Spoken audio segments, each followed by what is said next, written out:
What's going on, people? Welcome back to AFTV. Obviously, I wasn't on the thumbnail, so you wouldn't have known, but I'm back. I'm back. I'm joined by Dan Potts as well. Big up, Dan. Thank you, Dan, for joining us as well, my brother. When I say us, I mean me on this Tuesday live. Let me just give some updates, people. Firstly, no, I'm not leaving AFTV. I am here, as you can see, and I will be back. You will see me again tomorrow on your screens as well if you're being locked in AFTV. Secondly, this live show that myself and obviously it's normally myself and Curtis are running may have a different time. It will still be on a Tuesday, but it might have a different time, going forward. So please look out for that. It might be going live from about 4 p.m. Going forward, but I'll make it very well known on AFTV socials and probably in other shows as well. So just keep an eye out for that. I've missed an important week. I missed the most maddest week. North London derby, Bayern and bloody Chelsea. But listen, we're not going to go through all of that because I know, Curtis has been on channel, Dan's been on channel as well. They've spoken about it, but we'll do a little bit of a reflect on Chelsea because I think Dan's voice on the channel is important to hear from around that game. And then obviously mine as well. We can discuss certain talking topics. And then we're going to move forward to Brentford, which is obviously tomorrow as well. So, yeah, there's a lot to discuss, lot to get over. Obviously, I listened to Mikel Arteta's press conference as well. He gave an update. He didn't really give an update. He just said, they've got to have another session tomorrow. He said Saliba might be back, but they have to do another assessment. They said for Gabriel Magalhaes, it's weeks. Havertz, it's weeks instead of days. So you've got to kind of write them off. They won't be in the team come tomorrow. However, I must say, when he spoke about Gabriel Magalhaes and Havertz, now he could be playing coy, but I don't think he is. I think it is a bit longer than we expect. I think it will be a couple of weeks till they return. Sometimes I'll try and gauge if he's trying to play the crowd and trying to be smart. But I think there'll be a bit of a delay for them players to return. But we have cover and we're gonna get into it. Let's look back then, Dan. Dan, thank you. Sorry, I've done a lot of intro, a lot of talking there, but it's been a while since I've been on the screens of AFTV. So it's nice to be back. Of course it has, man. Well, good reason though as well, bro. For good reasons, bro. I'm good, man. Congratulations. I've told you already, but we'll say it on the live as well. Congratulations. Glad to see you back, man. And you know what? You're going to be wanting to do more work now. Now that you're a daddy, I've got to work, man. I've got to work. And big up to you and, of course, your family as well. So it's great to have you back, bro. Yeah, love, man. It was not supposed to be planned on Derby Day, which she arrived on Derby Day and said it's about me today. Forget the football, but I had it on in the hospital. Anyway, listen, I don't want to be everyone's gonna portray me as a bad father, but hey, we're here. Right, let's get into this. Let's go back to Chelsea then. Let me just I'll frame it first, and then I'll get your thoughts because I've actually been happy listening to your takes by saying, listen, I know we didn't beat Chelsea, but I commented on one of the posts on AFTV. Yeah.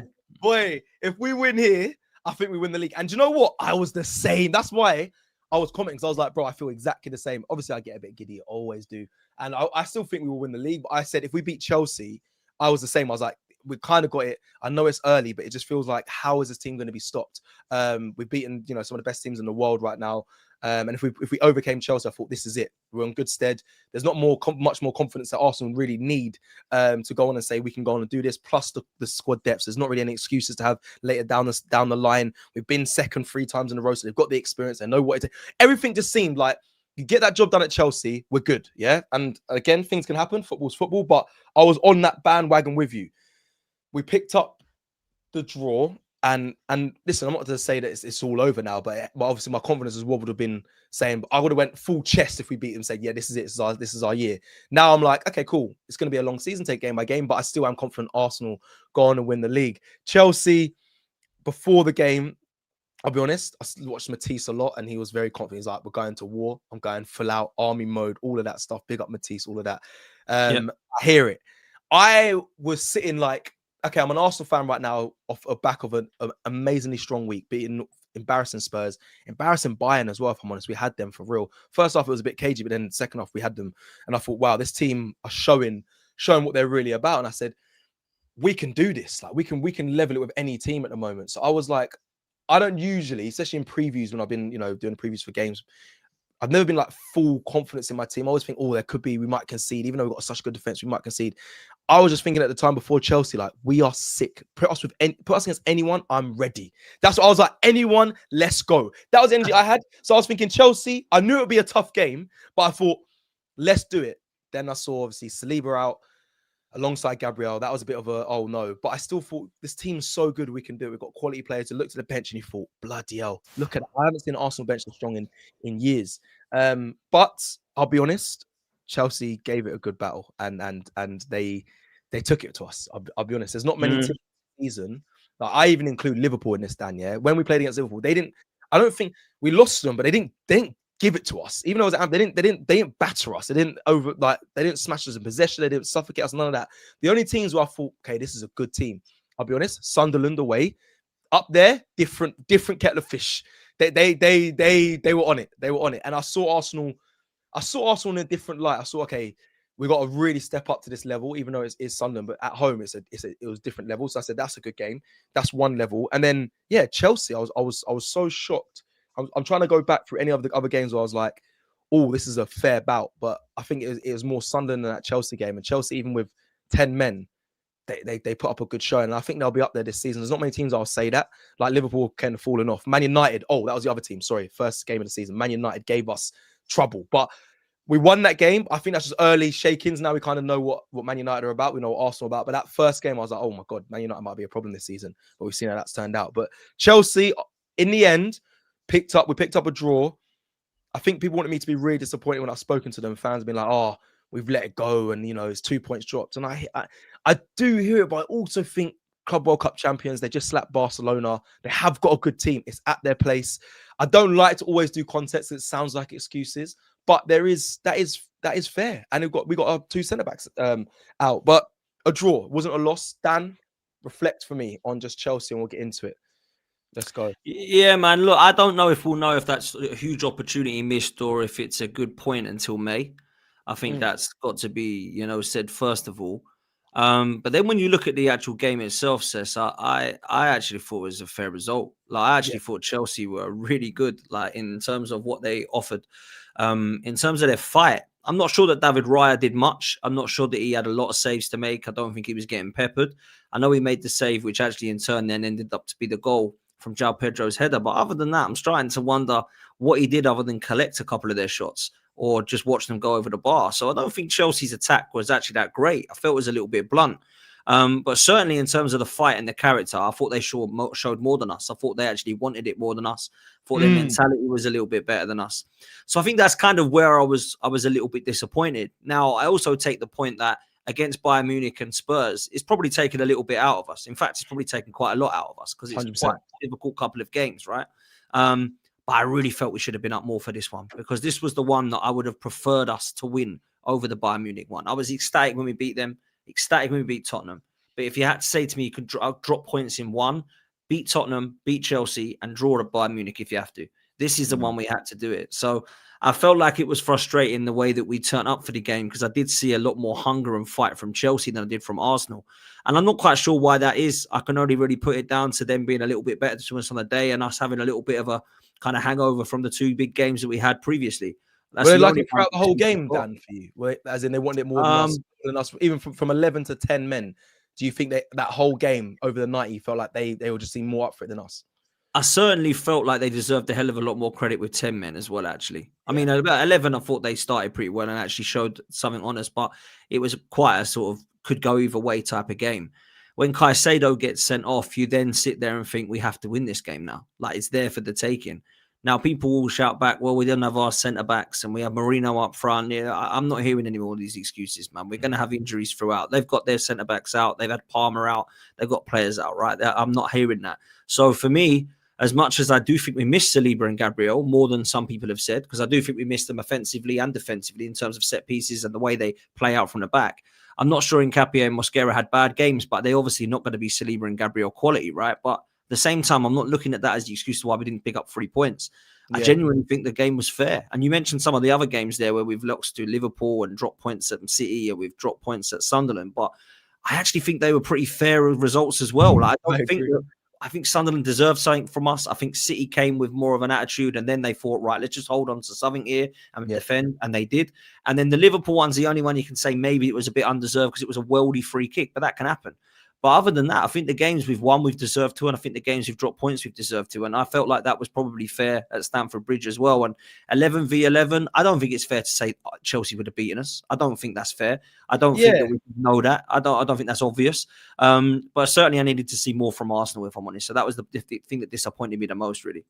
I agree. Do you think Chelsea are going to be up there? Because I look at it and I hear the Chelsea discourse and they say like they don't want to say that they're in the title race. They don't want to say it. They don't want, and you know what? It's funny because I was looking at it and I was thinking, who am I afraid of? Because that was before I left and had a little bit of a break. The narrative was, oh, the Sharks are coming. Are you scared? Are you nervous? City, are you nervous? That was what I was hearing. And then a few days passed and they lost, and then Chelsea were up there, and it's like Chelsea saying, the fans saying, no, we're not in it. Don't look at us. We're not in no title race. I don't talk title race. We just talk winners and second. Not even winners are not in it. Okay, so I was like, all right, cool. Now I've seen them play, and my I don't want to say fear, but the one I'm looking at is funny. I actually have an eye on City. I think Chelsea, they're a very good side, and things could click for them. I think they need to make small changes in their real serious team, whether it's the defenders that need to come in and settle. Obviously, said they had a few injuries they have at the back. Goalkeeper actually has been all right for them actually, but it settles in a bit more. Robert Sanchez gets a bit more, gets more comfortable in between the sticks, and then they might be a bit of an issue. But my thing is, the only reason why I look at City, Liverpool, I don't think are in it. I don't want to talk too soon, but I just think there is a bit of turmoil over there. They might have won their last game, but I think it's going to take a lot to get them back onto the Liverpool, of last season. But Man City, I've seen them do it. That's the thing that I always hold on to, Dan, is like, I've seen them go in the back end of a season and go on a 13-game win streak or 14-game win streak. I've seen them do that. So that's why I look at, and when you've got Haaland in your team, there's a high chance that, they can pick things back up. So they're the only, and it annoys me because the shark gimmick pisses me off. Man City fans allow us, just allow that. That's just childish, but baby shark and all that. But I just think, but I do hear they're the ones that I'm kind of just keeping an eye on. Chelsea, they are a good side, but again, because their fans aren't really talking like they're chest out and we're going to win this league and all that, I'm not really looking like that. And I know I should have my own mindset and look at them in a separate light. But I just think I've seen City do this before. I've seen them sit in the back and then go on a mad win streak at the back end of the scene. So that is my kind of a little bit of a worry. But apart from that, I still think Arsenal 5 points clear. Listen, last season I think I heard him say Liverpool were well ahead of. I think they had 34 points by this time. Yeah, they had 34 points by this time. We have 30 currently. We're top of the league, 30 points, 5 points clear of Man City. But at this stage last season, Liverpool had 34. I think we had around 30 as well. So it's not won or lost now. I can't be obviously full chest out as much as I want it to be. If we beat Chelsea, I'd have been a bit more, a bit more happy to say this is definitely our year, especially with that's 1 point behind what Liverpool were last season. But yeah, man, I think. Do you think Chelsea are someone you are considering in this title race? Are you actually even looking at any other team, or is it more? Because I spoke to fans that are just like, no, I'm just looking at us. I'm not even thinking about as long as everything's right with what we're doing, and I'll criticize what I need to criticize. As long as that's getting right, then I don't need to worry about the other teams. Where are you at when it comes to title race talk? I'm with you. I look at what Arsenal are doing because Arsenal are the only team that can lose us this title. Let's just say it how it is. If we lose the title, I'm not going to sit there and say, oh, it was Manchester City's fault. It's our own fault, right? And the pressure is the only thing that can lose Arsenal this title. The only thing I would say that worries me a little bit, Cecil, is that actually there's only really been 4 games this season where there's been some form of pressure. If there is any pressure, you can have this early in the season. And we haven't won all 4 of them, right? And that is a bit of a problem for me. There's something up there that still makes me believe that perhaps there's a mentality problem we need to iron out and get over across the line. And those 4 games are Liverpool at Anfield because you're playing the current champions. You want to put out a statement. We lost that game. Then you come up against Manchester City, who everyone says is going to be in a title race alongside the likes of Arsenal and co, and we don't beat them. Then we go to Sunderland. Yes, it's not a huge team in terms of their stature in the Premier League right now, but the reason that was a big weekend is because City played Liverpool the day after. So we had to win that. We didn't win it. And then obviously we go to potentially try and push away. You've got a man like me saying, I think if we can win the league, win this game, and we can't win it. Yeah, we can't win it. So again, I'm looking at it thinking, I'm not saying we're not going to win the league because of those 4 games, but actually it's quite frustrating to think that there's potentially 4 opportunities there that Arsenal have had to go make statements, pull away, or actually put pressure on. and they ain't managed to do any of it. So that does cause question marks for me still. You know my thoughts. Am I convinced that Mikel Arteta will win trophies at Arsenal? I'd like to think so, but I'm not convinced that it's an absolute guarantee until I see it. And if he does that, everyone's going to go, here we go, we're underway. That's all I want him to do now. So when I look at Chelsea and Manchester City and Liverpool as contenders right now, because I genuinely don't think there's anybody else. I think Villa look great, Palace, Bournemouth, all these teams that look great. I don't think they're going to be there come March. I look at Chelsea, City, and Liverpool, and I don't think, are they in a title race? I don't think anybody at the moment can be talking too much into that. We're in like November, December. Yeah. I look at those teams and I think, are they going to be in a position close to first come February, March? And I genuinely do think that all three of them could be. Yeah, still. Agreed. So all three of them could still be in a title race. You look at that on top of that, think, are they in a title race now? No. Could they be February, March? Yes. How are they playing? And that's the then last question that I'm like, well, Liverpool ain't really consistent, so maybe they won't be there in February, March. Chelsea, I'm with you. I still feel they need a goalkeeper, a couple of centre-halves, and potentially a better attack to be looking at them as serious, genuine, wow, they're going to go win this league. And Manchester City, listen, I might get egg on my face, but the great white shark is looking more like a reef shark at the moment. Yeah, What's brave to say? It's very inconsistent, this City side. It's going to drop points. Yeah, it's true. And now, if we do lose to a reef shark, we deserve a slapping for that and a bit of banter for that, right? Because at the moment doesn't look like a scary great white shark. Now, I know City can do it. They've got Pep. They've got an unbelievable player in Haaland. When Rodri comes back, they've got Foden. They've got talent. But I look at the Manchester City and I think this difference now is when we went 8 points clear before, there's a lot of factors. We wasn't supposed to be going 8 points clear because we were supposed to try to get in the top four. When we got an injury to Saliba, Rob Holding come in. Big up to Rob, but he wasn't up to the level. Facts. When one of the strikers went down, Eddie and Nketiah come in. Big up to Eddie, but he wasn't the guy we needed. Reece Nelson, I loved your last-minute goal against Bournemouth, but you wasn't really the level of what we needed when Saka got injured. Neither was Fabi Vieira, Lokonga, Tavares, and the list goes on. Last season, we can add some players to that, Sterling and co, right? Yeah. Now, what I think we've got is a squad that I look at and I think I would normally, Cecil, be doing my head in right now. Yeah, same. Had so many injuries. Saliba's down. Gabriel's down. Havertz hasn't kicked a ball. Jesus hasn't kicked a ball. Erdegaard can't get going. Saka's had injuries. So's Madueke. So's Saliba. So's Martinelli. Now Gabriel. I'd be going, how are we supposed to win the league? So true. Sorry, Dan, but you're right. December would be, this is the time where it would be like, it'll be panic. It'll be panic stations everywhere. It would be absolute panic. Pressure on the board saying January we have to make signings. The squad. That's the big difference for me this season is the squad. It's not Arteta's now a good manager. It's not, these players are now good and they weren't before. It's not, look at this, everybody else crumbling down. It's nothing to do with referees or red cards or any crap like that. It's because we have got a squad that can now compete and that's able to cope with the injuries that we've had. And that's why I'm looking at it now in a different light. And I don't think it's the same Man City that won the treble that did that to us. I don't think it's the same Arsenal that has to rely on Rob Holding and Reece Nelson and Raheem Sterling. I think this is an Arsenal that can go all out and compete on all four fronts. And although we drew up drop points at the weekend, a lot of people and rivals alike are going, I hate to say it, but that's not actually that bad for Arsenal, a point at Stamford Bridge. They're 5 points clear still. They're 7 points and 9 points of the others. They're looking good. And do you know what, Cecil? If you would have said to me on the 1st of December, that's your position, I'd have bitten your hand off, bruv. 5 points clear on the 1st of December, 7 and 9 of the others. So as much as it's disappointing and we're like, oh, I'm pissed off, they're 10 men, we should have won it. And I did the same when they left Stamford Bridge, right? Then you look back and you think, might not be as bad as we're expecting because do you know what? We're in a good position still, and everyone else around us is still inconsistent. So, yeah, man, let's as Misunderstood has said, game by game, we keep going, and let's see how good this Arsenal team is, man. Yeah, we have to see. I mean, you made such a poignant point, bro. That is so true. Like, if this was, I don't know, seasons before, even last season, it'd be meltdown. The board would be under so much. Where we're saying January, you better make these signings, but I think, because of the strength of the squad, there is still a bit of a concern, small bit of concern, because there are big players that are being injured, but it's not meltdown. It's get through these next games and get these players back that have been injured, and we should be able to do that with the injuries that we had previously before the international break. Players should be returning, then we should be okay. But that is such a strong point now. It's mad to think how far. I know we haven't won anything yet, so I've got to be careful, but how far we've come in the sense of, just squad and the additions that we've made to the team, and how they've just slotted in and been such a high level. It's interesting. I think And just going through some of the games, obviously the fixtures you mentioned, obviously there's Brentford on, which we're going to discuss in a second.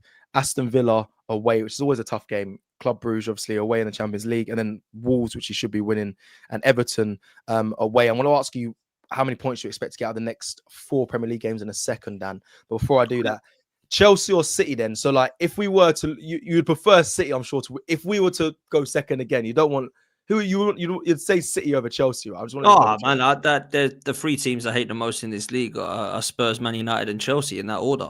So City and Liverpool, I know they've been at the top and they've been fighting it out. We've never really had a rivalry with Liverpool in my time. Liverpool, no, I don't think so either. When Liverpool were good, we were crap, and when they were crap, we were good, right? So unfortunately, it's never really been a rivalry. We thought we might get one last season, but we were never really in a title race with them. No. And Manchester City, we have been kind of at them, but I've never really had. I don't know. Maybe it's because when I was growing up, they were in League Division 2, but like I've never really had that rivalry with them. Do you get what I'm saying? They've given me PTSD over the last couple of years. They have. They are getting annoying though. I'll be honest. I hear what you're saying. Yeah, I hear what you're saying. Yeah, there's never been a rival or like there's never been a rivalry where it's aggression. But I think recently the whole Haaland, the ball thrown at Gabriel Magalhaes' head, the pep. Yeah, they're formed that. It did form that spike and that bit of bite, which I liked. But then what was more embarrassing about that was, you've got Haaland throwing the ball at Gabriel's head. You've got Lewis Skelly saying this and that. And then the next minute, both of us are out of the title race. So like we never really got going, you know what I mean? So we thought it was going to be these two sides are going for it. No one had Liverpool on the slot to win it, and we weren't able to. So maybe this season we get more of a rivalry between it. But right now, I'll tell you this, we look better than Manchester City. And as much as I still believe Manchester City can pile it on, and we've got Pep and they've got this and that and the third, I actually do think that this Arsenal side is genuinely better than Manchester City. And I can say that with chest. I think it is. I think that's a good it's good point to make. I mean, I think it's that they rely on massively on Haaland, and I'll get into some of the numbers as well, because I was looking at like top goal scorers and so on of this season. It was mad. Like obviously Haaland's up there, but you'd be surprised to hear who's kind of in that conversation when it comes to the second and third spot, because it's players that we're going to be facing tomorrow. But let me just quickly read out those 4 games and just I just want to see where your expectations levels are, because I know you're a man who likes to hold Arsenal in high regard, likes to keep the standards high. So it'll be interesting to see, especially in the month of December. People have to understand that there's a lot of games. We have to understand there's injuries. This is not excuses, but I'm just trying to paint the picture of what we're going into, because we have the squad depth. So I don't see why there can be excuses, but there is a lot of games in December. I'm only going to do 4 Premier League games, because in between that there's Champions League. There's also an EFL Cup game against Crystal Palace. Let's do so out of Arsenal. So Arsenal and Brentford, Aston Villa, and obviously Arsenal away. We're away to Villa. Then us against Wolves at home, and then Everton away. Those 4 games, how many points? Are you expecting maximum points, or are you expecting one of those to drop points in? Because there's Villa, a good team. Brentford they're in good form. They're in good form. So let me know, just out of those 4 games, is it 12 points, or is there go on? I expect 12, and I'll tell you why I expect 12. Yeah? I'll tell you why I expect 12. Go on. Because I don't think you win titles by drawing games to Everton, Wolves, or Brentford. I think you've got to win those games. Now, I would accept 10 out of those 12, because I do think Villa are unbelievable at the moment, and I think Villa Park is a tough place to go. But I'm not accepting drawing to Wolves or Brentford at home, and I'm not accepting drawing to Everton away, because as much as I do think they're a good side, Everton, and David Moyes has had Arteta's number for a few games over the last few years, I think we are better than Everton. So, when people might listen to this and think, oh, here he goes, 12 out of 12 expect, that's what you got to do if you want to win the league. I hear that. Like if those 4 games, right, were Newcastle away, Tottenham away, Chelsea at home, and Manchester City away, I might not be saying I expect 12, because that's bloody hard, right? But these 4 games coming up, as much as there's no easy game on paper, Arsenal are favourites going into every single one of those games. And if they're serious about the title, they need to be walking away from those 4 games with a minimum of 10 out of 12 points, if they are serious about it. It's true. And, that's true. That's where I'm at. You know what I'm saying? So I think, Villa is a really good side. Unai Emery's got some great, I think he's been great. I've got to be honest. And everyone was like, oh, Villa can't score a goal in the first few. Now they're 3rd in the table or whatever it is. So I think when you look at it right now, I genuinely do believe that Aston Villa will be a very, very difficult game. Whether you want to hear it or not, that is going to be a very hard game. And even last season, we won 2-0, but Ollie Watkins missed 2 absolute sitters, pretty much an open goal. Facts. So, one was an open goal. One was an open goal. Yeah. So I got to be real. That is something that does worry me. But I do believe that Arsenal have a great chance of winning all 4. And I do expect to get a minimum of 10 to 12. But I expect 12, but would accept 10, if that makes sense. Interesting. No, I'm with you. I think 10 is respectful. That's not that is we have listen. The biggest point you've made, and the where I battle as an Arsenal fan is like, you want to win this league, Cecil, you have to win those games. There's not like there's not really a negotiation to say lose one and then you've done. It's a lot of games. It's busy fixtures in December. You can't be saying that. You got to say, listen, you want to be title winners. You have to be beating those teams. So, and I know it's difficult. Like even I just went through it. Like you said, yeah, Villa are third. They're actually fourth. They're fourth. Then we played Chelsea, who are third. We played them our last fixture. We played Chelsea. They're third. We play Villa soon. Well, next weekend or this weekend. Sorry. They're fourth. We play Brighton in December. They're fifth. Like as much as it's mad because like on paper to win this league, you have to be beating these teams. But it's also like these are teams that are actually around us in good form, but at the end of the day, they're around us. They're not above us. And there's a reason for that. So Arsenal need to show why we're still top of the league. So I think you're right there. The thing is pretty successful, yeah. Like when people say to me, oh, those 5 games are tough. Name me 5 games that are easy then in the Premier League. Do you know what I mean? Like people say to me, that's a tough run. But you could put any 5 teams really, other than like Wolves at the moment and Burnley who are struggling, maybe Leeds at a push. Everyone else has a chance of beating you. Do you know what I'm saying? So I don't really think there is easy runs anymore. No, that is another really good point. I think you can get a run of 3 games like you just mentioned there. The teams you mentioned, Burnley, Leeds, and those sort of teams on Wolves. Yeah, cool. You get a run of 3. You can say, you expect them to win all them games, but you're in a run of 5. You're always going to get difficult teams in there, and we've got some. Like I said, we played the top 5 really in the next 5 games. So it's a tough one, but again, like I said, we are top, and if you want to be champions, you have to prove why you're sitting top of the league now. Obviously, there is a game kicking off. It has kicked off, 2 minutes ago. Man City versus Fulham or Fulham versus Man City. So, again, this will be a bit of a shorter live. However, we're going to get into some Brentford talk now. So, stay with us. Thank you, everyone that's joined us. What do you think to that game? I think City will win, but a lot of people are saying draw. Fulham might take something tonight. I don't the red tinted glasses and the bias to me is saying Iwobi and Smith Rowe and just do something. Realistically, Man City will probably end up pulling something out of that. But a draw could happen. I could be completely wrong. People in the chat let me know. I think a draw is possible. I just think City might have a bit too much for. I think they're starting to trying to push get into momentum now. So I feel like you might start seeing them kick on a little bit, especially in this December month. Again, there's a lot of games. I think they will try and regain some of that domination by getting points on the board. And I think Fulham, they've been all right, but they haven't been as great this season, if I'm being completely honest. So I think City might be a bit too much for them. But I would love to see a draw, or obviously I'd love to see Fulham win that game. But let's just see how that plays out. Obviously, Ryan says hopefully 2-2 and then probably 3-1 City. I think everyone's kind of in the same sort of boat we are. I think we want to see a draw, but it's probably going to end up being a win to Man City. All right, let's do this. Let's do Brentford chat. Please stay with us. Like the video, like Ryan is saying in the chat as well. Please like the video if you're joining us as well. I think there's a new hype thing on YouTube now. I don't really know what that is, but yeah, do that if you can. Videos, mate. Like that's a madness. Is that what I reshare? I don't know. Anyway, I should know. I work on YouTube, but hey, I've been taking a break. Hit like and hype. That's what they call it now. Hit like and hype and subscribe, people. That's what it is. Hit like and hype. Okay. I'll have to get used to that. Hit like, hype, share, reshare, subscribe. Anyway, let's get into this. Brentford, obviously, we're kicking off against Brentford tomorrow at home. 7:30 p.m. kickoff. I actually thought it was 8 p.m., but 7:30, which is, it's a late night kickoff, but that's fine. I think when it comes to Brentford haven't actually beat us at home. I think one of the stats was like since 1930 something. So obviously they've beaten us at their place. Everyone will remember the when they come up from the Championship and they won 2-0, the COVID season. Everyone remember that. Tough one. But we've come a long way since then. We've come a long way since the kickabout in the park with the lads and all that. We've become an Arsenal team, a proper team that is taken serious. So obviously tomorrow we take on Brentford and their away form isn't great. I think they've lost 5 out of this, they haven't won in the last 5 out in the last 6 away games. So we'll be going in with confidence. I was going to mention some of the top goal scorers just to highlight to people because my score prediction reflects the form that their Brentford players are in. Obviously, Erling Haaland's currently top goal scorer in the league, 14 goals. Underneath him in second is Igor Thiago, 11 goals, by the way. What a player as well, by the way.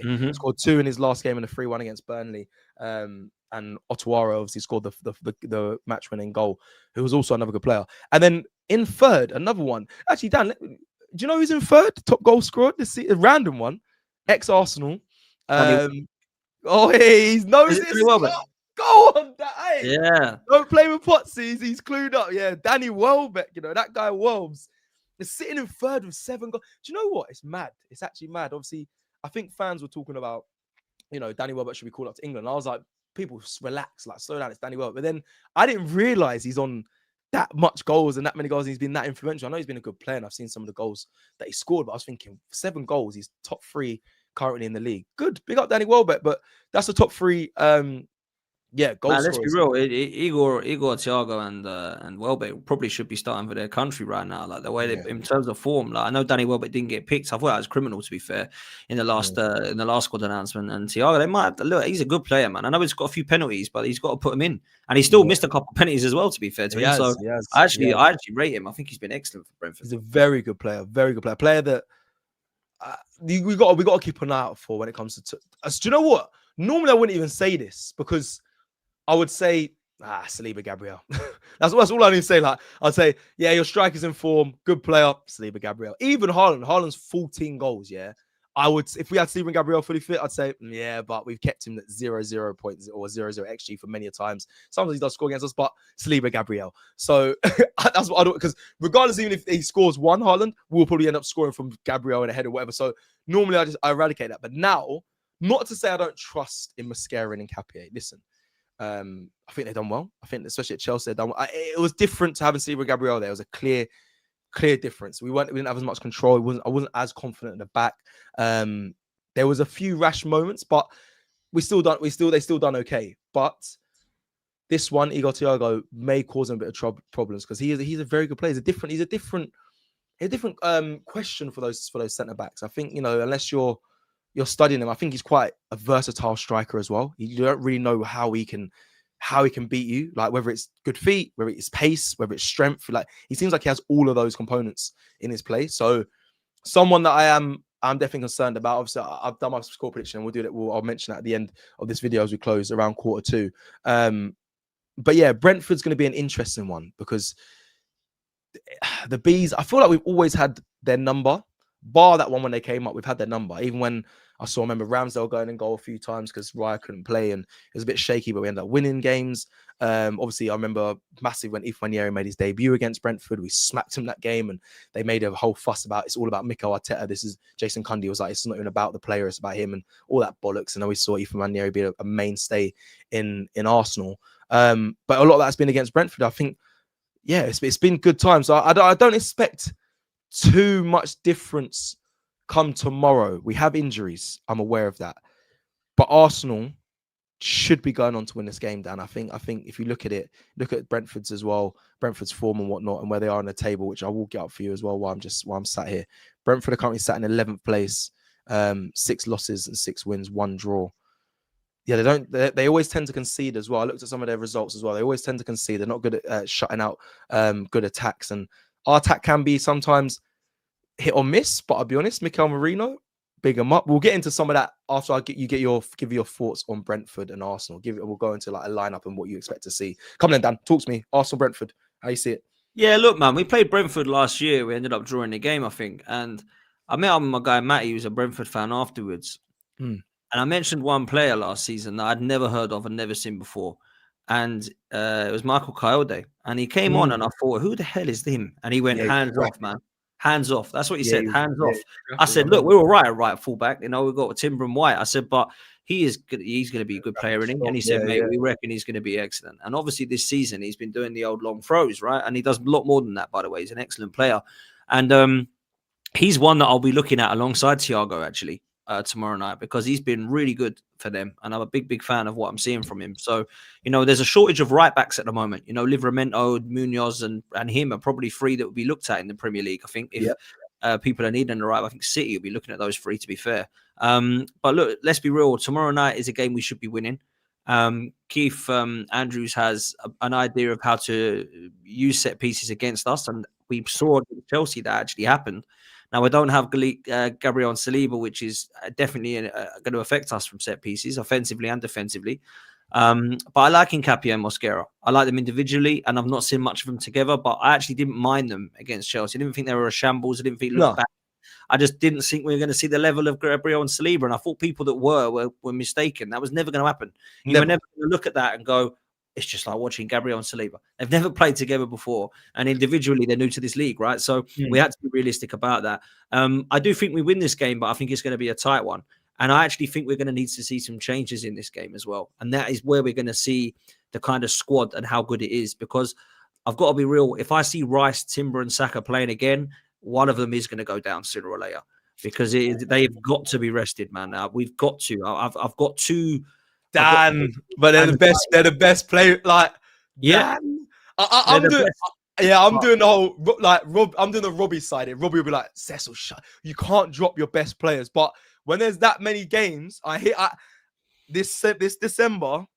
But what are you prioritizing then? You prioritize like the away game at Villa or stuff like. I think Villa will be a harder game to win with those players injured, is what I'm saying. And they are burning out, man. We cannot keep seeing 90 minutes from Rice and 90 minutes from Saka and 90 minutes from Timber when we do have Madueke, White, and players coming back. So Declan Rice is the only one that I worry about because Timber, leaving Timber out, I love Timber. I think he's unbelievable, by the way, right? I think I'm running out of how good I think he is. But White can come in, and I don't think we ain't winning this game because White's playing. I don't get that feeling. Same with Saka, funny enough, because Saka actually does need a rest, I think. I don't think he's been elite level like we've seen, and I think the kid might need a little bit of a break. Madueke has really impressed me on the right-hand side. Yeah, really impressed me. Rice is the one. I'm like, oh, don't really want to. Do you not look at Rice and just think this guy is indestructible? I know what you're saying. And yeah, but he's a human, Seth. He is a human being. Right, You've played the game. You've played the game to a high level. You know he'd be sitting there like, God, I can keep going if you want, but I'm going to need the rest for a bit. Like, if he plays, I want him coming off. That's what I'll say. I just feel like he is. People will say Zubimendi is our engine, but he's not. Well, he's not the engine. He's the one that keeps things ticking over and keeps it all neat. But Rice, for me, yeah, like you're right. I've been a player, and players do need rest. But I just look at him, and I'll be honest. I speak to his brother. Like, I'm quite close to his brother, and he says like I don't even know where he gets like the constant, like consistent endurance and energy from. Like you'll see him at the beginning of the game. Be right up the man's ass, take the ball off him. And then at the 90th minute, he's still doing those long runs and intercepting the ball. And I'm like, how sustainable is that? I don't know, but I don't see it. Like you see, I can see dips in players. When I go and watch Arsenal, I see when it hits the 70. I can see when players are tired. I see Saka recently. I've seen a big change of like, he's calculating. I don't know how to explain it, but when he's playing his game, he's calculating times where at the start of the game, he's sharp and he's at you. But I see that level does drop. Not crazy amounts, but towards the back end of the game, you can see he's been kicked up a lot of times. You see him pull back a little bit instead of keep the intensity that you saw in the first 15 minutes. With Rice, I never see that, which is it's weird. No. It's like he's like those boxers that, for a boxing analogy, he's like he's trained 16 rounds, so he can do the 12 rounds comfortably because he's been training 16 rounds. So it's just like I don't know, but I'm tempting fate by being that fan. Saying, if he's not, I'm tempted. You're not though. But look, I get what you're saying. I don't want to drop this guy. I don't want to. He's unbelievable. I want to play every minute of every single game. But I just know that he can't do that, and it will get to a stage where we're like, there's only one player we can't replace in this side, which is why we got to look after him, and that's Rice. We cannot replace him. Yeah, the only player that can come in and do a kind of job that I think might be a little bit like him is Miles Lewis-Skelly because of the athleticism, the box-to-box role. The guy I think can drive forward on the ball. Yep. So maybe play him tomorrow and have, Declan Rice coming on or something. I don't know, but I need to see him have the minutes that he deserves to be on the bench because the guy has been elite level and he's been easily our best player. The guy, I don't know where he gets his energy from. He's a machine. He's got a serious set of lungs on him. I don't know how the guy keeps going, but he does. And I'm worried about him burning out. That's it. That's all I'm saying. I'm worried about the burnout, and hopefully he never does. Hopefully he plays 90 minutes for the rest of his life, never does. But I know that we have to look after him, and that's where my concern lies. So they're the 3 changes that I would be making personally. But I don't know if Arteta will. I don't know if he will. Let's do. I don't know if this is true. the advertising boards, they're saying they might move them in Brentford because for long throws. But is that BS or? Well, first thing I need to check. Yeah, why are people doing that? I know Sunderland, like we don't score from long throw, and even if we do score from long throws, which I don't think we do, we score from corners and free kicks. Yeah, if you're bringing the advertising, you're hampering your own team doing long throws. I don't get. I keep seeing it. So I saw online saying Brentford are looking to deploy the tactic of moving in the advertisement boards again as well to stop Arsenal from doing long throws and whatnot and getting an advantage. But I'm like, that's what they do. Exactly. That's your strength. That's not our strength. But I don't know if that's true. If that is true, I'll obviously be watching it, but we're having a close look. Obviously, actually, wait, we're at home, so that doesn't make sense. But I know, sorry, but Sunderland that they did that, and I saw there was another team that that they were considering doing that as well. I'm just like, why are teams trying to do this? It doesn't make no sense. I think that obviously we're at home, obviously, so it won't be that. But I do feel like there will be away sides that will potentially try to do anything they can to take points, and I don't care. Like for me, you shouldn't be trying to win a game by long throwing. It should be part of your game to win a game by 2 or 3. Now, if you win the game by 1-0 by a throw-in or a corner or whatever it be, I don't care. But if that's the only way you've got to win a game, I think it's a worry. So I don't think we should be worried about that. But I expect to see a couple of changes. Whether we will, I don't know. Arteta just seems to he just goes with what he believes is the strongest at the moment each time. So let's see what happens. What's your score prediction for Brentford game? How do you see it playing out? Tight, bro. Tight game. I do think so. Tight game. I've gone 2-1 Arsenal. I do think it'll be a tight game. I don't think this will be a 3-0. I don't think it'll be a comfortable evening. I think they've got a lot of weapons. We've just spoken about long throws and set pieces and how good Igor Thiago's been. So I think they'll cause us some problems. But I do think we'll get the job done, get 3 points, and we'll get out of the Emirates with 2-1. And then we go to Villa at the weekend, bro. 2 for me quickly. You mentioned just the changes. So give me the 11 you'd want to see. Just quick, what you'd want to see. Sure. So what I would like to see would be Raya, Ben White, Mosquera, and Nketiah. I know Saliba might be back, but I wouldn't. I'd rest him for Villa. Saliba. Left back Calafiori because he came off obviously, and then obviously in the middle of the park, I would play Lewis Skelly instead of Rice, but I think Rice will play, and then Zubimendi and Odegaard because I think Odegaard needs some game time now. I'd bring him on. And then I'd have Martinelli and Madueke either side of Gyökeres and give Marino a rest and bring him on. Then you've got Cecil, you've got Eza to bring on, Marino to bring on, Rice to bring on, Saka to bring on, Timber to bring on. Bring those 5 subs on by all means at 55 minutes if you need to. If you don't need to and you're winning 2-0, brilliant, you rest them. So this is where my mind is. You know I hear you. It's risky. I hear you though. Because if they score first, it's it's you gotta start throwing on the Avengers real quick. I don't know. Let me go with my 11. My 11, Raya in goal. I'm doing it. I'm thinking about it as we go through, but I like Ben White right back. I like that. Do you know what? I haven't seen. Yeah, why not? Ben White should be able to listen. He should be able to deal with their right winger, their left winger. Sorry. So yeah, Ben White right back. Centre back pairing. I want to see Mosquera Calafiori. I really want to see that. I don't want to see Mars Lewis Skelly left back. That's what I want. Hand of Arsenal. Big up Hand of Arsenal as well, man. Big up, man. Big up. Wow, big up. Tune in. Big up. Listen, changing tomorrow. Thank you, bro. We check your page. Big up Hand of Arsenal, time, bro. Big up. Some changes. Apparently Haaland has scored, by the way. Bit annoying, but swear down. Yeah, apparently Haaland scored. Shock. Anyway, the robot scored. Yeah, 100th goal for Man City already. Crazy. Yeah, crazy. That is nuts. What was I say? So I've gone centre back pairing of Mosquera and Calafiori. Want to see that? I think there's tall, there's height there. There's Calafiori is a senior player in this team now. He gets it. And what, Nketiah left back or Lewis Skelly? No, Lewis Skelly. Okay. Lewis Skelly. No, that feels big up, man. Bro, big up Hand of Arsenal. We've had bro, trust me. 30th, maybe Wembley. PFA. Anyway, let me not talk this. Anyway, it's been a good year. But yeah, blessings. Thank you. I appreciate that.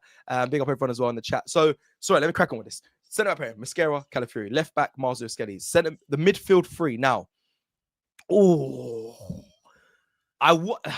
we didn't really get to see the Rice, DM, Eze, and Odegaard. I am dreaming of that, I'll be honest. But it's too soon. We don't need to do that for this game, I don't think. Let's go Zubimendi, Rice. I know they're the big wigs. Odegaard's gonna have to go back in. He will. He'll put Odegaard back in. I agree. Odegaard goes back in. It's harsh on Eze, but it's gonna have to be that. Odegaard, yeah. So Odegaard, Zubimendi, Rice, and then right wing. I do like the idea of Saka resting, but Robbie will just scream at me. But doesn't. It's my own opinion anyway. But he was be like, "You don't rest Saka. You don't." He's got his Saka boxes on. He loves Saka. But I'm trying to think. What do we do here then? Right wing. Do we rest Saka? People in the chat, let me know. Would I want to see him rested? Does it make sense? Why not? Noni Madueke on the right. Why not? Gyökeres does need to get back into some sort of fitness. I do like Mikel Merino there, I'll be honest. I actually really like him up front. Same. I do. He's been good. But okay. I'm not fussed either way if it's Mikel Merino or Gyökeres, if I'm honest, in the 9. But left wing, Martinelli did score. No, what am I going about? Sorry, Martinelli's been actually on pretty good form. But should I put Eze on the left? That is the real question. Eze or Martinelli on the left, Cecil? Let's go Martinelli. I feel that's harsh on Eze, but he pops up in moments. He got a hat-trick against our North London rivals. Big him up for that. He's cemented himself a little piece in folklore, I was going to say, but as a cult hero, but it's only because I liked him before. But now, a hat-trick on North London Derby Day when my daughter was born as well. Now her middle name's Eze. It's a bit mad. No. Ebereche. I said, babes, you got a hat-trick. We got to put Eze in the middle name. but yeah, I feel it's harsh. I love Eze, man. But we'll put Martinelli in there. I don't know what Arteta's actually going to go with. I think he'll do similar to what we saw at Chelsea. I think he'll try and stay consistent to that sort of team. Because that's just kind of how he is, isn't it? He doesn't like to go too much from what he's defaulted or what he defaults as. But however, Hand of Arsenal saying it's expect changes. So I don't know. He seems. I think so. I think we have to. I don't think we can put that 11 and then that 11 again against Villa and then that 11 again against Wolves. That 11 again. We got to start rotating in a bit because we've got 17 games between now and the 1st of Feb. That is madness. FA Cup game coming in. We've got Carabao. What did you say? How many games? Well, 17 games between now and February the 1st. Oh, bloody! I thought you said, it's the end of December. That's mad, a lot, though. That is a lot. That's 2 months, though. It's 2 months of football. You don't normally play that many. And that's 17, I think it is, or 16, 17. 4, it's absolutely 6, mad. 7, 8. Okay, so there's 8 games. Just until the end of the year. Yeah, until December. Yeah, exactly. And there's another on top of that in February as well with cup games, Carabao Cup games, and FA Cup games, and Champions League games. It's like, this is mad. I think there's 15. I think there's 16. I think it is. There's 16. There's 16. No, there's 15. Sorry, 15. There's 8. Well, it'll be 16 because of the FA Cup game. We don't know what it is yet. Okay, yes. So it'll be 16. It's mad. Absolutely mad. Okay, so players are going to need resting. And then before we close, then just before we finish, don't have to tell me who. Are you looking at January to make additions, Dan? As in, or are you saying Arsenal have done enough? We have a big enough squad? Or is there still like, I think we need at least another 2? Where are you at just for January? Just like January talk. Just is there any more? Yeah, of course.